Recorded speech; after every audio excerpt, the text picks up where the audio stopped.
Gudis sends it back down low for Owen Tippett. Puts it out in front, they score again!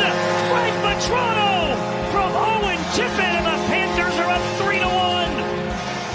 3-1. Welcome to Project Panthers, a weekly podcast discussing your Florida Panthers. Now, here's your host, Brunswick. What a week, what a week, what a week. I am your host, Brunswick. The show is Project Panthers, and what a week it's been in Panther territory. You can find us on YouTube, Spotify, and Apple Podcasts by searching Project Panthers. Reach out to us on Twitter at Proj Panthers, that's P-R-O-J Panthers, and you can find us on Instagram at Project Panthers Pod. Panthers record sits at 18-5-4 as of the time of this recording. Still good for second place in not just the NHL's Central Division, but the entire NHL. So damn impressive. Since we last spoke, they've gone 5-1-1, and I gotta apologize for missing last week's show. I fell a little ill, not COVID-related, so no worries there. And I am fully recovered now, but the timing just didn't line up for me for the show, so I thought, well, you know what? Why not do a double show? So let's get to this. Game 21 versus Carolina. This feels like a long time ago, but given what's happened with the Panthers over the last couple of weeks, but this is an important game for them. They didn't have Anthony Duclair in this one. He was injured on Saturday versus the Hurricanes, and Coach Q said he was going to be out for about a week. So Frankie V. Vetrano steps into that top spot line with Verhaeghe and Barkov, and Owen Tippett got back into the lineup as well in this one after sitting on the bench for a little bit, or in the press box for a little bit. The team started slow in this one. They just weren't moving their feet. Carolina also started a bit slow, but right around the 8-minute mark, they started skating, and they started skating hard. Their pressure increased a lot, and it didn't seem like the Cats were up to the task. They got caught in their own zone after a giveaway from Gudis, and they failed clearing attempt, which is something that I have stressed with this team a lot. They need to be a little bit stronger on their clearing attempts, and this time they paid for it. Both Gudis and Connaughton had a chance to get the puck out, and they could not get it out, and eventually the Canes drew a penalty from controlling the puck for close to a minute in the Panthers zone. And of course, on that ensuing power play, the Canes scored. They are second in the league in face-off winning percentage, and that's a huge advantage to have on a power play. Basically guarantees you're going to get the puck off the face-off and set your plays up almost immediately. That's a good advantage to have, and for a team as strong as Carolina, it's just another bullet in their chamber. This was the 5th straight game where the Panthers gave up the first goal. This is, again, something I've touched on repeatedly in my podcasts. Got to try and get ahead of things early on. It's not a recipe for success to constantly be falling behind and having to find ways to climb back into the game. Cats got a power play, didn't generate much, but Wemberg puts the puck in after the whistle. The goal was called back. Despite the puck obviously being loose, I think this was a very clear and obvious situation where the puck was loose, but the ref was standing on the opposite side and unfortunately did not see the puck free and blew the whistle. So this was another period shutout from scoring for the Panthers, and they were failing to generate any pressure and sustain anything consistently in Carolina's zone during the first 20 minutes. And I was thinking in this game what could be causing this lack of pressure for this team and sustainability in terms of consistent effort from the full lineup over the last little while, because it hasn't been this way all season. It's just been over the last chunk of games going into this one. And I was looking at the Panthers roster, and in this game specifically, 5 of the bottom 6 guys in the lineup weren't regular NHL players like 70 days ago. That's less than 3 months.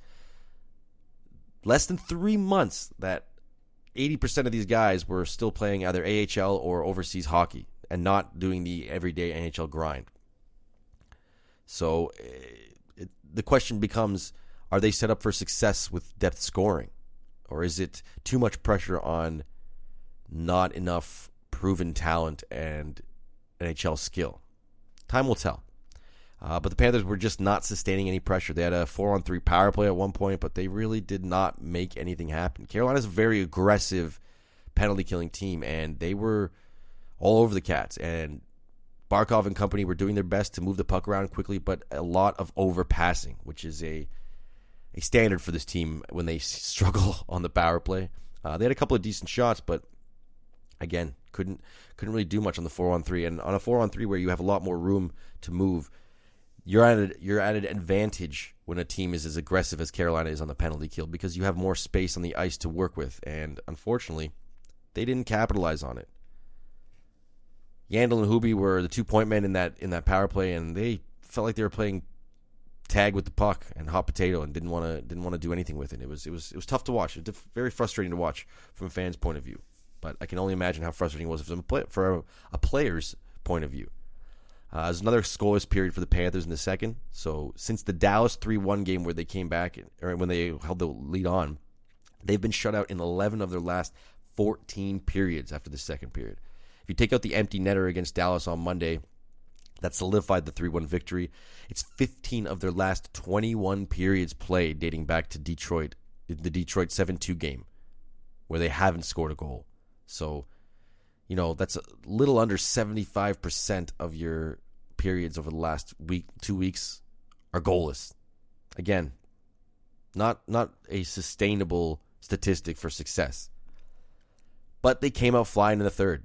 They were all over the ice. Again, this team has this ability to do this Jekyll and Hyde move where one minute they look like they are disinterested and it's the Panthers of old, and then the next minute they flip a switch and suddenly they're one of the best teams in the league and they're playing like they like their record looks.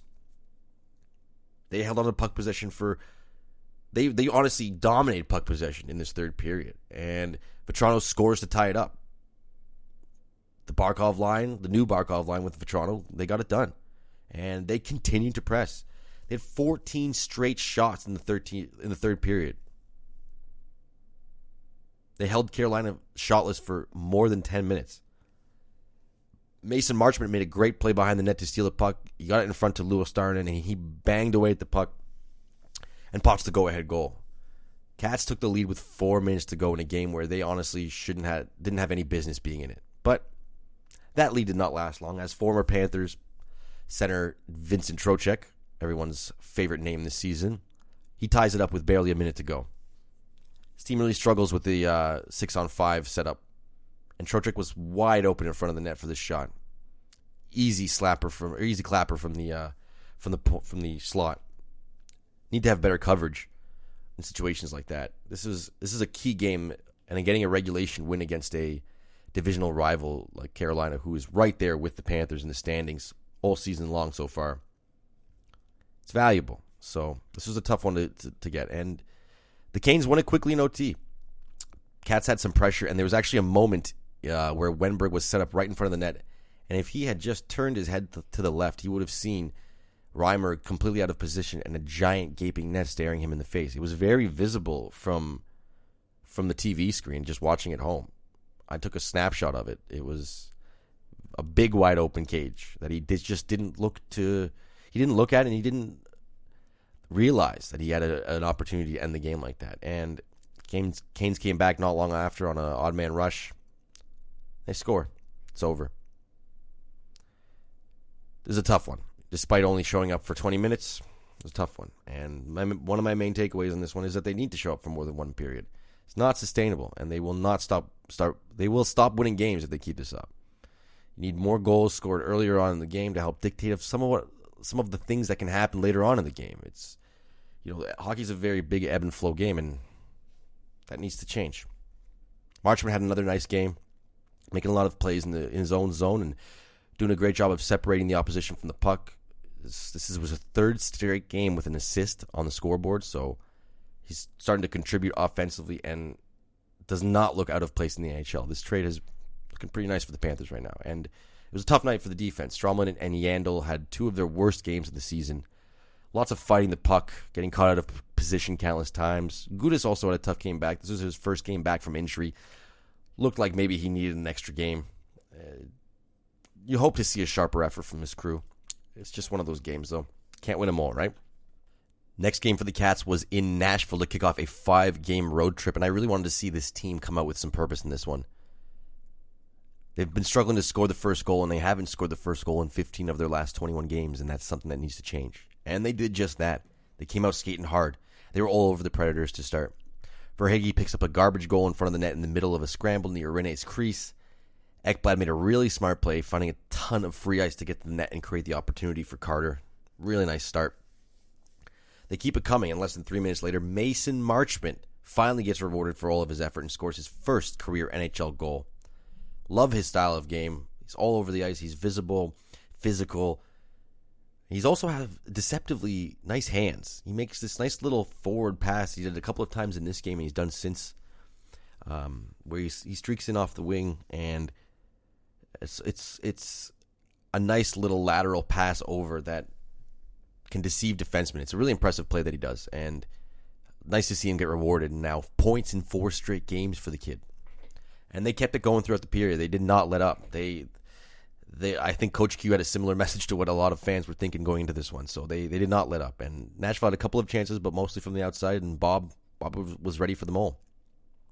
59 seconds into the second period, Patrick Hornquist makes a pass to Huberdeau from behind the net to make it 3-0. Team does a really good job of killing a 5-on-3 in the second period. Nashville didn't generate a ton of chances, but the few shots they had, Bob was there to make the save. He's really doing a good job of holding his rebounds in this one. Nashville gets one back off the point. Looks like Forsling was in Bob's way, so not much he could do on that one. And Ekblad comes back not long after and restores the lead for the Panthers. Restores the bigger gap for the Panthers. Looked like Hornquist was going to have it, but he didn't actually touch the puck, which is weird on the shot. So Nashville didn't challenge this one. They were down 4-1, and I thought there was something to that. I was very surprised that they didn't challenge this one because there was a bit of debate. There was room there to challenge this goal, and if Nashville challenges the goal and the Panthers don't score, they're down 3-1 then going into the third period. But instead they were down 4-1, and that 3-goal deficit is a lot more to overcome than a 2-goal deficit. You get 1 goal and you're right back in it. Just another shot and you tied the game, right? But they got the goal late anyways. So who am I to say anything about challenging? Because they scored late in the second to cut the lead to 4-2 anyways. Forsberg scored it. They missed assignments all around the defensive zone. Guys were loaded onto one side. Uyghur overcompensated a bit to cover Yossi, and Bob was vulnerable to the screen and the deflection goal on the side. So not the way you want to end the period after dominating so much for 40 minutes. And the Preds pressed early. They found some confidence after this, and they scored on a major misplay by the defense. But thankfully, the Panthers got some intel from someone watching up high, so they challenged the play. And the play was offside by a few feet. So really, really good job by the coaching staff. Got to give them props for being in the game and making that call. And Cats kept going. Ekblad scored his 8th of the season, and at this point he was leading all NHL defensemen in goals. Sisson scored with less than 8 minutes to go, and suddenly it's, again, a 2-goal game. Preds started pressing, and the ice seemed to tilt towards the Panthers' zone. They pulled their goalie, and Johansson gets them within 1 with 1:13 left. Felt a lot like it was going to be that Panthers game from earlier in the season at home where Nashville came back and tied it. A lot of PTSD coming into effect for us Panthers fans on this one. But the Cats did a good job of holding off the Preds for that last 73 seconds. They were in great shape, actually, until the very last 10 seconds when Victor Arvidsson took a pass on the wing and the Panthers got caught flat-footed on the blue line. And thankfully, Arvidsson bobbled the puck, and it drifted harmlessly into the corner, and Cats won. They won despite what felt like their best efforts to lose this game. So they held on. 40 minutes was good, but the last 20 minutes, a little dicey. Not exactly what you want to see from the team, but it's all right. Main takeaways from this one: Mason Marchment had a really noticeable game, probably his best game of the season up to this point. His line, along with Lewis Starn and Nachari, got a couple of bad matchups, so they got caught on Predators' goals, but not a lot of experience on that line. So there's going to be nights like this where they have games where defensively they don't match up well with the team, and they pay for it. This is what it was. And they got to play better defense with a 3-goal lead in the third period. Too many lapses. They got too lazy. They didn't take Nashville seriously enough. I mean, every NHL team is, after all, an NHL team. They're filled with professionals and guys who can skate and play. So you can't just stop playing and stop trying and expect to hold on to victory. But overall, decent win for the team, and nice to get back in the win column after a disappointing loss against Carolina. Next game was an afternoon one, also in Nashville. A little afternoon delight with the 2 p.m. Eastern start in this one. And Nashville picked up right where they left off on Thursday. They came out ready to play. Panthers 2018 first-round draft pick Grigory Denisenko was in the lineup for his first ever NHL game in this one, and he was probably hoping for a bit of a better start as he took a weak penalty in the neutral zone just over 5 minutes into his NHL career, and Preds capitalized. Screenshot in front of Bob, and it beat him glove side. And Cats only had one shot in the first 10 minutes of this game. So I think this is the slowest start of the season for them. Nashville absolutely dominated them from the start on this one. But as the period progressed, the Cats kind of started to loosen up a bit, warm up, so to speak, and find their game.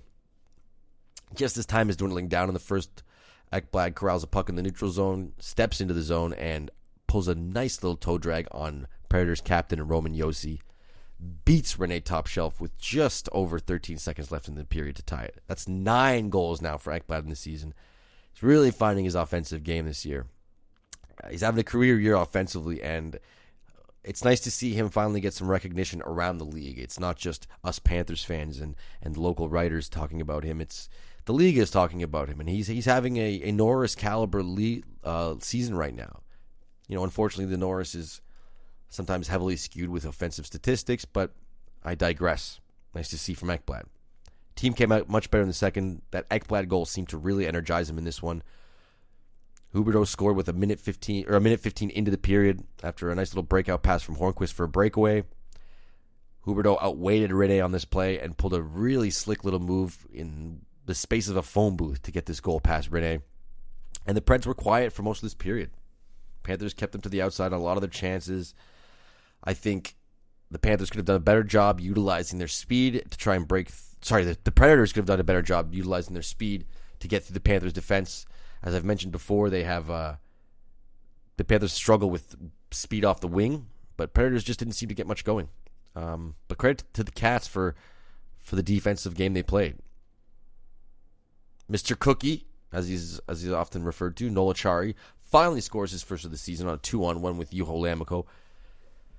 Noel chose to shoot, and he just ripped it top shelf past Rene's glove. You could see the jubilation and relief on his face after he finally got that one in. He's been playing pretty decently this year, but wasn't getting rewarded on the score sheet. So nice for him to get that one and finally get that proverbial monkey off his back. And wasn't long after he got his second of the season. Yandel shot the puck in onto Rene from the neutral zone. Big old rebound came out maybe 10-15 feet in front of Rene. Chari got through the zone. Was the only one in there. Grabs the puck. Deke's backhand. Pots the second. Panthers started the third with a 4-1 lead, and you really wanted to see a strong defensive effort from the team to close out this game after Thursday night's near debacle. So it was, despite the 3-goal lead, it wasn't all cherries and sunshine for the team going into that period. A lot of us were a little worried. And, of course, the Preds scored 19 seconds into the third, just to solidify and stamp home that fear, right? If you listen closely, you could hear the entire collective of Panthers fans say out loud, "Here we go again." Preds started really pressing, but Bob stood tall on this one, and they played some good perimeter defense around him, and Preds couldn't get much going in terms of getting the puck to the slot for some high-danger chances against Bobrovsky. With just over 5 minutes left, Barkov stole the puck from Granlund. It was honestly one of the nastiest stick lifts I've ever seen him in my life. I don't even think Granlund knew he was there. He stick lifted him so hard that Granlund fell over, slid into Rene, and knocked him over. Vetrano got the puck off of a pass from Barkov and ripped it blocker side for his 4th goal in 6 games. The look on Vetrano's face after scoring that goal as he stared down Barkov was absolutely priceless. It was a really greasy stick lift, honestly. Cats got a late power play. Coach Q puts Acciari out there. And wouldn't you know it, Mr. Hattrick himself gets another one. Third of the game off a rebound. That was the last one of the night. Panthers win 6-2.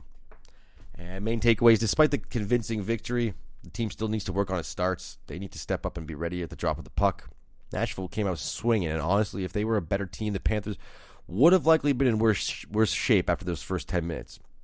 And Gustav Forsling, his skating and confidence with the puck is such a valuable piece to have on the back end. He's responsible defensively and has a great stick, often breaking up plays with a stick in the lane, which is you love to see from a defenseman because you're going to have odd man rushes, and if he can read passes and intercept those pucks, very valuable tool to have. He's been a great addition to this team's defensive core, and I cannot believe that he was a waiver pickup for this team. Honestly, great addition by Zito. Love Gustav Forsling. Adds a real dynamic to the back end. Next game, at Carolina. Painfully slow start in this one. Typical Sunday afternoon start. Combine that with two teams that have seen each other a ton recently. It was a perfect recipe for a game where the teams combined for 4 shots in the first 14 minutes of play. Cats got a power play somewhere in there. Didn't really do much with it. Mason Marchment takes his first career penalty, and the Canes make it look easy. For what feels like the 20th time this season, the Panthers leave Mr. Hurricane himself, Vincent Trochek, all alone on the side of the net to do whatever he wants with the puck. This was child's play for him. Really frustrating to see. Would have been nice to see Drieger make a save there, but Tro was left wide open. It's not even much you can do. It's annoying as hell to watch Trochek score all these goals at will, especially when last year in the Panthers uniform it looked like he stopped caring and couldn't give a rat's ass about winning. So it's frustrating, but sometimes a player needs to change the scenery. You can't hold on to things like that for long. But him burning us this year is tough. Marchwood takes another penalty, and not long after, the Cats kill it, and Trochek takes one of his own. 4-4. Cats got some chances to start the second. Sorry, the Carolina Hurricanes got some chances to start the second. One of them, they got through the neutral zone with speed. Niederreiter takes a pass on the wing and beats Drieger. 2-0 lead. Another goal created by acceleration through the neutral zone on the wing that the Panthers cannot adjust for. Creates a great opportunity for the opposition to score. This is their kryptonite this season, honestly. A lot of goals have happened this way. If a winger can get space, our defensemen do not pivot properly and do not adjust. And it burns this team often. It's tough. Teams know this, I think. They're starting to pay attention to it. It's a little bit more noticeable, but hopefully Coach Q and the staff adjust for it as well. Cats pressed a bit and Uyghur scores his second of the season off an Achari faceoff win. Weege just put his head down and absolutely clapped into the shot. Goes 5-hole on Reimer, cuts the lead in half. Nice shot by Uyghur. Cats kept it going, a little bit of pressure. He got another power play late in the second, but we're not doing much. Second unit was doing a lot more on the ice than the first unit was. Carolina's PK pressure, as mentioned in the game earlier this week against the Hurricanes, they're all over you.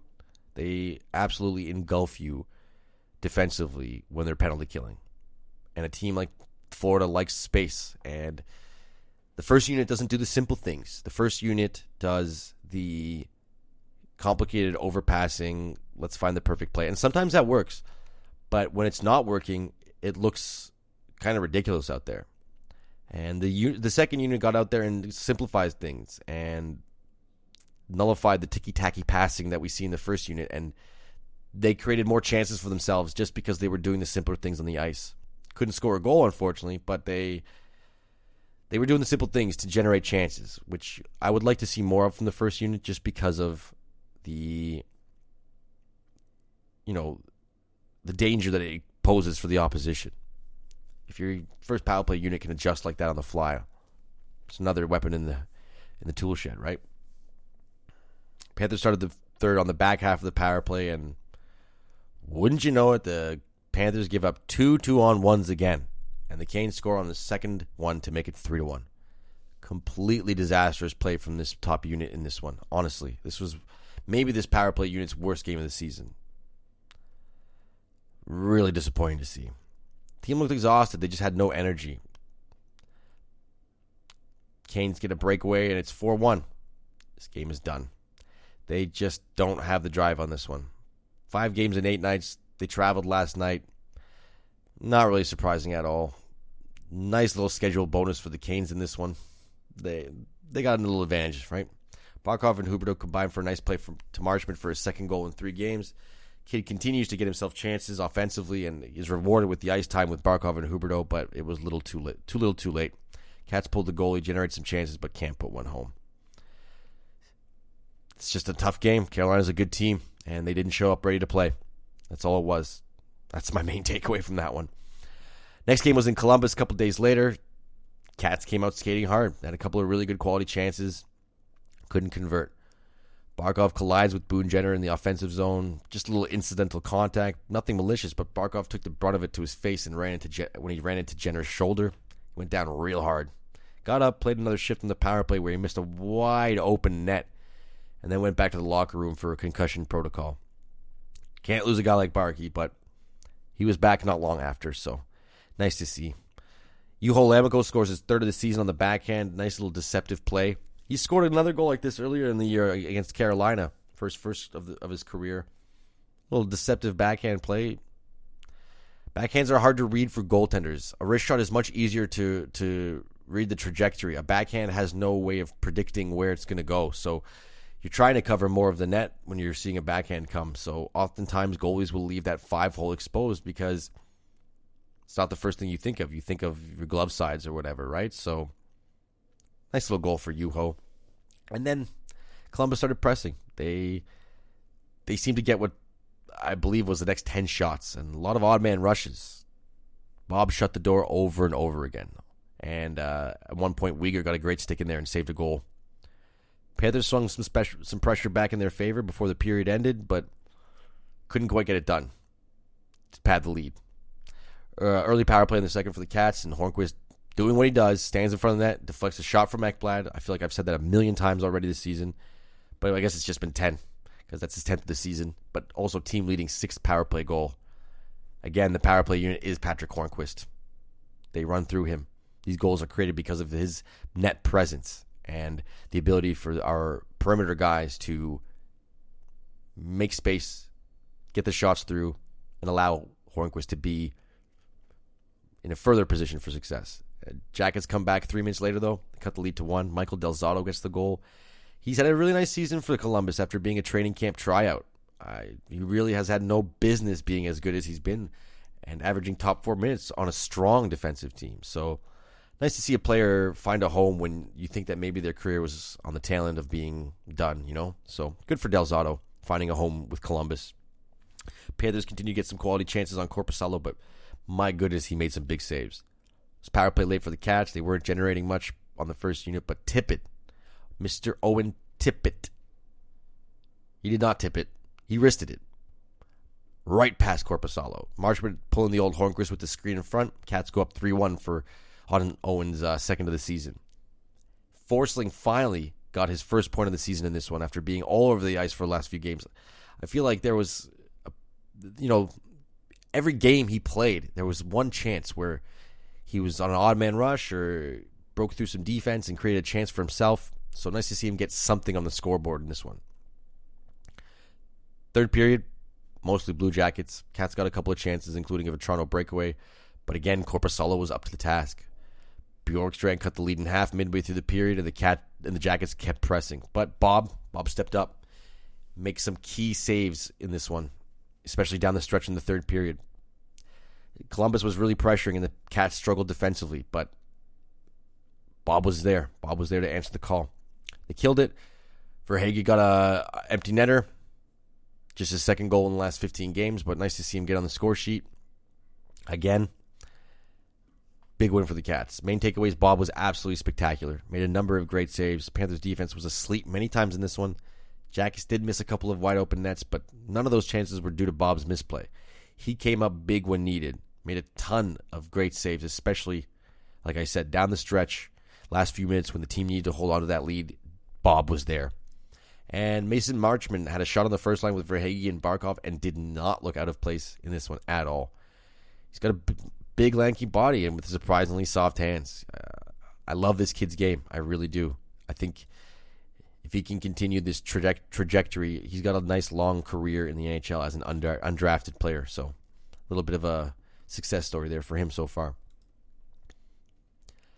It's back-to-back games for Panthers in Columbus. So in the second game on Thursday, it was more of a careful start by both teams.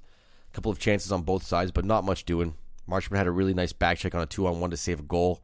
Got back, hustled back really hard, and interfered with the Columbus player. I'm sorry, I can't remember who it was, but definitely prevented a goal, 100%. A couple of odd man rushes given up in the first, but the team hustled very well to get back multiple times. A flurry of chances a few times, but they just couldn't bang one home. Barkov passed on a 2-on-1 where he was basically alone on a breakaway.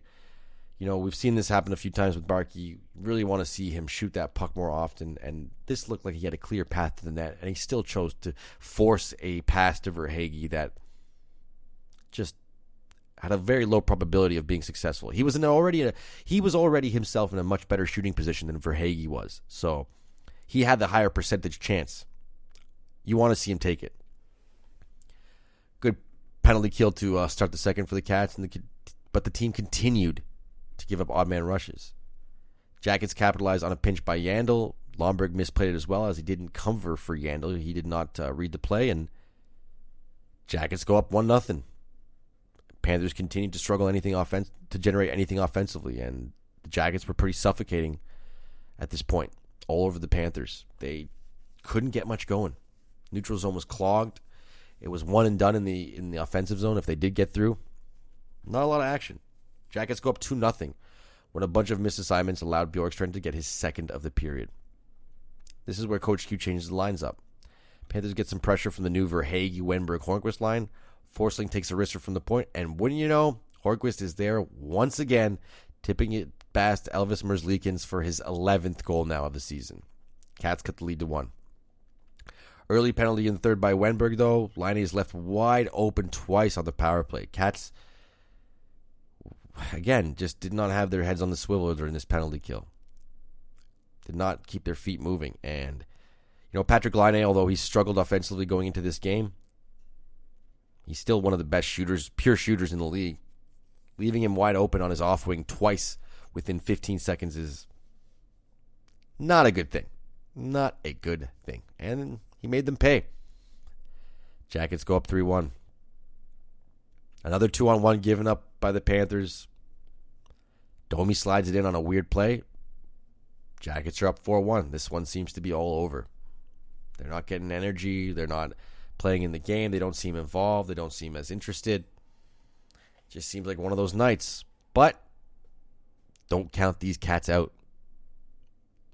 Ryan Lomberg gets a rush with Achari. Noel gets the shot off. Puck flies into the air, and Ryan Lomberg bats the puck out of the air, midair. First career NHL goal. Very excited for him.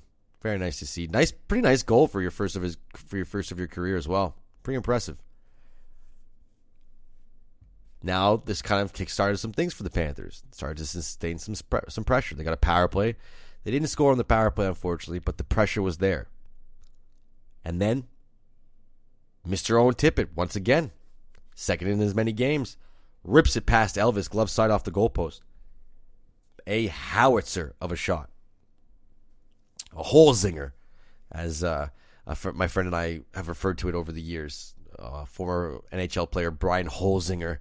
I always felt like that was a great name for a laser shot. So the old Holzinger by Owen Tippett to cut the lead to 1, or cut the lead in half. Sorry. No, wait, that is cutting the lead to 1. That's a 4-3 game at that point. More pressure from the Panthers. They continue to sustain pressure. They were all over them. This was that Jekyll and Hyde thing again. Completely took off their masks and were a totally different team. Another power play. This time they make it count. Barkov scores his 9th of the season off of a beautiful little passing play by Yandel, and Huberdeau. They've come back from being down 4-1 with 3 goals in 8 minutes to tie it. And honestly, you weren't going to take this game away from the Cats. They got to OT and they absolutely dominated. Chance after chance after chance after chance. It felt like it might be one of those games where CBJ comes back with just that one opportunity and they finish it off, especially given how many 2-on-1s they gave up in this game. But the Panthers got a 2-on-1 of their own, and Huberdeau makes the best pass in hockey. Shoots it. Elvis makes a save. Vetrano's right there. Pops it back in. Second OT winner of the season for him. Cats win. What a comeback for the cardiac comeback Cats. Amazing. This game it felt like it was done. There wasn't a lot of energy, but my goodness, they found it. They found it again. My main takeaways from this one, I know I called the last episode of Project Panthers resilience, but maybe I should have saved it for this one because, my goodness, what a comeback again by this squad. They really took over in the third period after that Lomberg goal. Extremely impressive performance from them. They basically won this game playing 15 minutes of hockey. That's what good teams do. That is what good teams do. And Ryan Lomberg was the catalyst for this one. The excitement and jubilation and just it's infectious. That kind of thing is infectious for a team. And it's great to see him get that goal and have the team rally around that. Everyone looked so elated for him. And you know that was a rallying point to energize that bench and light a fire under everyone's ass. Love to see it. Final game of the week for the Panthers. Home stretch here. It was Keith Yandle night on Saturday as the team celebrates Keith Yandle playing his 1,000th NHL career game. So because of that, it's a bit of a late start for this one. Teams exchanged some chances early on. Bobrovsky absolutely robbed Patty Kane on the power play with a great pad save. Boom! It thumped throughout the entire arena. It was a loud pad save that he made emphatically. But this was another slow start for the Panthers, but I give them a bit of a mulligan on this one. It's a bit expected when there's some celebrations before the game. Often your mind is focused on that, and less so with the game coming up. You know, the other team doesn't have as much of a distraction, so they're a little more focused. It's easy to get caught starting slow. Panthers give up 2-on-1 in the second. Yandle gets caught pinching early in the period, and the Hawks made it count. Went up 1-0, 32 seconds in on a Hagel goal. Less than a minute later, though, Bob makes another huge save on an Alex DeBrincat breakaway. Panthers took a power play not long after that Hawks' first goal. DeBrincat got in all alone on one-on-one on Bob, but Bob made a huge save. I think this was the game-saving play by Bob. And then not long after, Radko Gudas threw a massive hit that really changed the tide. It rocked the whole damn building. And that felt like that combined with the Bob save was a turning point for this team. Anthony Duclair, despite was supposed to be only a week out of the lineup, was finally back in the lineup in this one. And he made his presence felt right away. He was reunited on that top line that we saw earlier in the season with Verhaeghe and Barkov. And he sets up Barkov with a nice back-and-forth play for Barkov's goal to tie it up. Verhaeghe then one times a rebound shot past Lankinen not long after Barkov ties it up. It's Carter's second in as many games and third in 6 games after going quite a stretch with only potting a few goals. 2 in 15 it was. So good to see him finally finding some offense again. Knew it would come for him. He hasn't exactly been invisible throughout this period of goalless drought. A couple of games you could say, oh, where's Carter? But he's been getting chances. He's still present. He's got really good ice vision. Really, his hockey smarts are above average. So he's always going to be in situations where he can create offense and an opportunity for himself. So nice to see him get rewarded again. And less than 2 minutes after that, Owen Tippett grabs a puck behind the net, backhands it in front of it, and what do you know? It's Frankie V again, baby. Scores his 10th of the season and 6th goal in 9 games. So quite a little run for Frankie V. Couldn't have come at a better time. Hawks added a late goal in this one from Bokvist, but it was too little too late. Panthers hold on for the convincing 4-2 victory. Main takeaway from this one, how many times can I talk about Bob? I mean, his GAA is now under 3. Sits at 2.95. Finally under 3 for what feels like the first time in his career as a Panther. And that save percentage is climbing slowly as well, now at .905. He's played incredibly well over the last few weeks, and he's finally starting to look like that goaltender that Dale Talon signed for 7 years and $10 million a year. It's good to see him finally find his game and turn it around. And this was a great win by this team. Chicago is not very far behind them in the standings, so this was a big one. You want to spread that gap between you and Chicago in the standings. And this had all the makings of a disaster game, of a trap game. you're coming back from a road trip, first game back from a road trip, often very hard to get going. Combine that with the Yano celebration before the game. You thought it was a loss, but nope. Not this team. They stepped up huge. That second period was all Panthers, and after that big Bob save, and they just marched on to a convincing victory. So great to see, and great couple weeks from this team. Really turned it around after a bit of a dry spell there where things looked like they were kind of struggling against Dallas and Carolina. Really good turnaround. And, a lot of us were talking at that time, if that's the Panthers at their worst, then we're in good shape. And honestly, it may have seemed like that was the Panthers at their worst. So, really good to see. And now we're going to move on to 2 points. That's right. 2 points. The world-famous segment of Project Panthers. 2 points. In the NHL, you want to make the playoffs. But in order to make the playoffs, you got to get those 2 points at the end of the game. That's all that matters. So here we are. 2 points. Back at it again. 2 points. 2 points. 2 points. First point, Owen Tippett. His progress is very obvious on the ice. He scored 2 huge goals against Columbus this week. Since that first snipe on Tuesday, he looks like a completely changed player. Panthers beat writer David Dwork asked Tippett after that game if he started feeling more comfortable on the ice after scoring his second of the year. And Tippett humbly replied, "I wouldn't say comfortable, but I'm definitely starting to play like my game is coming back." Now that's just music to my ears. The kid has so much talent, and we've seen flashes of it this season. But you can tell he's been thinking the game a bit too hard and needs to just slow it down and play the game that he knows. Is this a clear turning point for Tippett? Maybe not. He's young, and there will be growing pains. It's natural. But there are now positive signs in his game that maybe weren't so obvious a few weeks ago. These things will always take time, but it finally feels like Tippett is putting it together and will eventually find his way to becoming an everyday NHLer. 3 points in his last 3 games, including scoring and setting up a game winner in each of them. Or in 2 of those 3. And point number 2, Keith Yano's 1,000th game. I've been a harsh critic of Yano in the past. I really have. I don't think he offers a lot of help defensively. Last year, he was a bit of a source of frustration. A big source of frustration, actually. I'm not going to downplay that. When a team struggles defensively, your worst defensive players often stand out the most. This year's team is much more responsible defensively. And because of that, Yano's mistakes aren't quite as glaring or detrimental. But my point is not about on-ice statistics right now.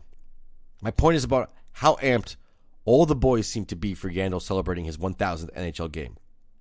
If you looked on social media, picture after picture of celebratory items, like the team had 1,000 Yandel jerseys on for the warm-up that Barkov and others wore with the number 1,000 on the back and Yandel's name.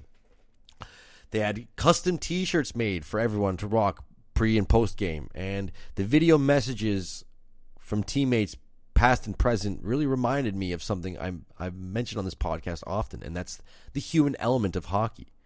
The stuff that doesn't show up on the stat sheet. And Yandel is clearly one of the most well-liked guys in the NHL, and his teammates just adore him.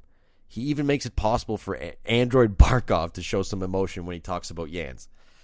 These things are important to remember, as they don't show up on the stat sheet, as I said, and they can do a lot to help galvanize your locker room and bring your team together. So, congrats to Yandel on hitting such an impressive milestone. It's now time to move on to letter time. It's letter time. Remember, you can send your questions to Project Panthers at projectpantherspod@gmail.com. This week's question comes from Kelly in Green Acres, Florida. Kelly asks, what is the ceiling for the Florida Panthers this season? Well, Kelly, first of all, thanks so much for your question. Appreciate you listening and sending in a question. Honestly, this is a weird year. It's pandemic hockey, 56-game season. Our division is very top-heavy. Carolina, Tampa, and Florida are 3 of the best teams in the league, not just the division. But I think the sky is the limit for this team. I think that, are they true cup contenders?